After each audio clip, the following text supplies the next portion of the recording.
I'm Andrea Fisher, and I'm from Mental Health America Lakeshore.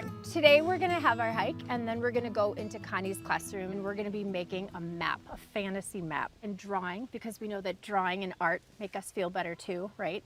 It can put things on paper that we can't always express in words.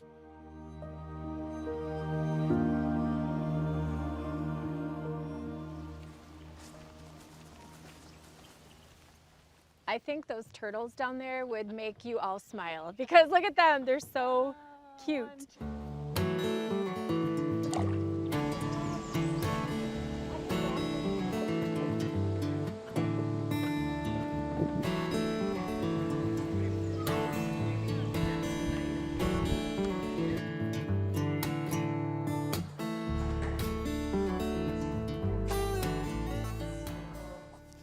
Do you ever use art to feel better when you're not feeling good? Yep, I use it a lot. Okay. Like when I'm bored and stuff. Do you ever have tough feelings? Yeah. What are those like? Sad, unfair. What makes you feel unfair? Like the world itself sometimes can be unfair. It seems like you really know what you want to do with your art. Yep. You're very intentional. Do you know what that means? Yeah. Yeah. When I get an idea, I just put it on the paper. And you like the freedom to do that. Yes, very much.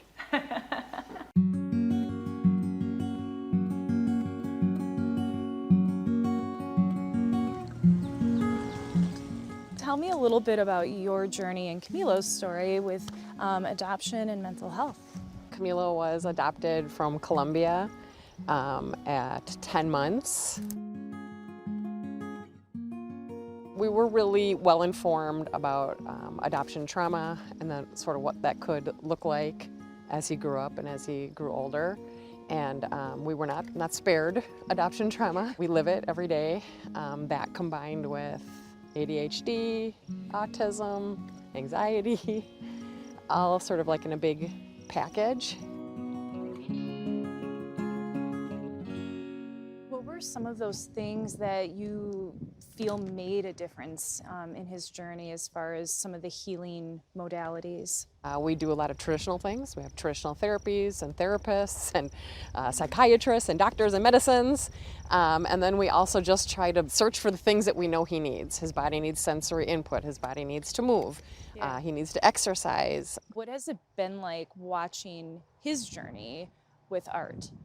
Well, when he was smaller, I started to worry about his art or like even having fine motor skills. We took him to an occupational therapist because he was the kid at school that broke all the crayons and threw the crayons and sometimes even ate crayons, and other kids were drawing already. And then one day he got a large poster out that I was using for school, and he had a magazine of a train, and he drew this giant train so beautifully.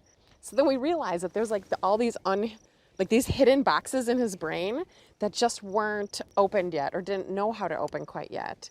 And it gave us a lot of hope. What has his journey taught you about mental health?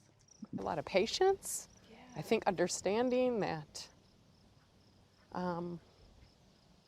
that everybody's carrying sort of their own weight with them, and just to be understanding. Yeah.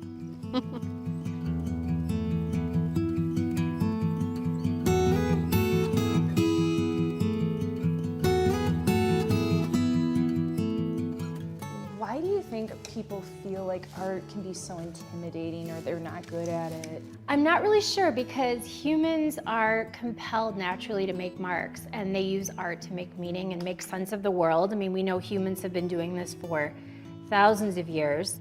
So I think once people have that that mindset of like art is really just about a process and not what the end result looks like, and they can be confident in what they make, we're gonna have a better time doing it. And really, I think that's where the healing can occur. 100%. Because then you're not worried about what you're making. You're more Right. in the process of just making. Yeah, your senses are engaged, your brain's engaged in something different, your hands are moving, your eyes are taking in all kinds of sensory information. So yes, it's really healing.